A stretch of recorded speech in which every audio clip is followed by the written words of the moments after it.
இன்னொரு விஷயம் நான் சொல்றேன்.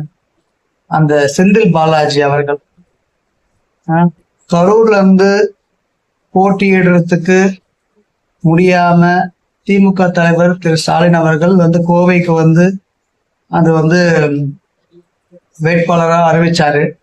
ஆனா அந்த கோவையில வின் பண்ணாரு பாத்தீங்களா? உங்களுக்கெல்லாம் அவருக்கு ஓட்டு போட்ட மக்களுக்கு நான் ஒரே ஒரு கேள்வி கேட்கிறேன். அவர் மேல எவ்வளவு அலிகேஷன் இருக்கு? 2 வருஷமா ஜெயில இருந்து வந்திருக்காரு. அது இல்லாம டாஸ்மார்க் ஊழல் வழக்கு இருக்கு. அது இல்லாம சொத்து மதிப்பு பயங்கரமா சேர்த்திருக்காரு சொத்து. அது மூலியமா அமலாக்கத்துறையில ஒரு கேஸ் போயிட்டு இருக்கு.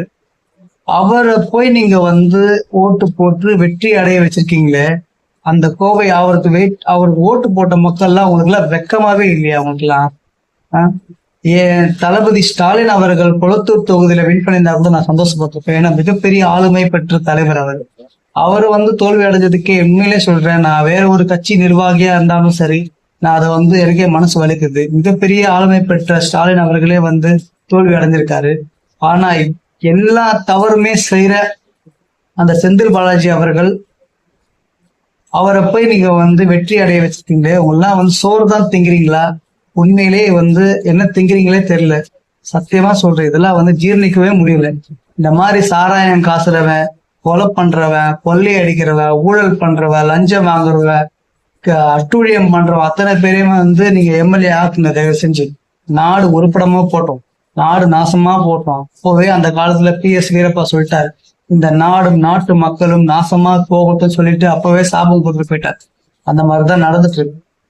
நல்லவங்க எல்லாம் நல்லவங்க கூட சேர்ந்து நல்ல விஷயத்த பண்ணுங்க. தயவு செஞ்சு திரும்ப திரும்ப திரும்ப திரும்ப இதே தப்பு பண்ணாதீங்க. ஏன் தான் இப்படி எல்லாம் பண்றீங்கன்னு தெரியல. அந்த வெளிநாட்டுல வேலை செஞ்சு அவ்வளோ செலவு பண்ணி நம்ம தமிழ்நாடு மண்ணை காப்பாற்றணும், உரிமையை காப்பாற்றணும், ஆட்சியை காப்பாற்றணும் சொல்லிட்டு அவங்களுக்கு இருக்கிற நன்றி உணர்வு கூட இங்க இருக்கிற தமிழ்நாட்டு ஜனங்களுக்கு இல்லாம போயிட்டு சொல்லிட்டு ரொம்ப கஷ்டமா இருக்கு. லட்சக்கணக்குல செலவு பண்ணி அவங்க தமிழ்நாட்டுக்கு ஒரு ஓட்டு போடுறதுக்காக வந்திருக்கிறாங்க ஃபேமிலியா. அவங்களுக்கு இருக்கிற உணர்வு கூட இங்க தமிழ்நாட்டு ஜனங்களுக்கு விச சின்னத்துக்கு ஓட்டு போடாதவங்க ஜனங்களுக்கு ஒண்ணுமே தெரியல, இல்லவே இல்லையா அவங்களுக்கு? தயவு செஞ்சு மறுபடியும் இதே மாதிரி தப்பு பண்ணாதீங்க. ஒரு புதிய மாற்றத்தை நோக்கி நம்ம எல்லாருமே பயணிக்கும் போது உண்மையிலே அதை வரவேற்கணும். அவர் எப்படி பண்றாருன்னு பார்க்கலாம், அவர் எப்படி ஆட்சி அமைக்கிறாருன்னு பார்க்கலாம். அவர் சரியா ஆட்சி பண்ணாருன்னா தயவு செஞ்சு நம்ம அதை வரவேற்போம்.